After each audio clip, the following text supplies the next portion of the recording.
ইতিহাস ইতিহাস ইতিহাস পাকিস্তানের বিপক্ষে এক ম্যাচ হাতে রেখেই সিরিজ নিশ্চিত করল লিটন দাসের দল। দর্শক, পাকিস্তানের বিপক্ষে সিরিজ জেতার লক্ষ্যে দ্বিতীয় ম্যাচে মাঠে নেমেছিল বাংলাদেশ দল। এদিন শুরুতে ব্যাট করতে নেমে বাংলাদেশ জাকির আলীর 55 রানের উপর ভর করে 133 রান করেছিল বাংলাদেশ। বলাই যেতে পারে এই রান হেসে খেলে নিয়ে নিবে শক্তিশালী পাকিস্তান।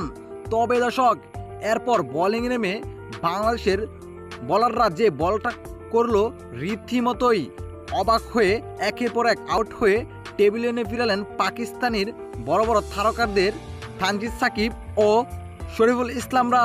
এদিন পাকিস্তানের 3 ব্যাটারি করেন 0 রান। শেষ পর্যন্ত পাকিস্তানকে বিশাল ব্যবধানে হারিয়ে এক ম্যাচ হাতে রেখেই জয় নিশ্চিত করল বাংলাদেশ দল এবং এরই সাথে পাকিস্তানের বিপক্ষে ইতিহাসও করল টাইগাররা।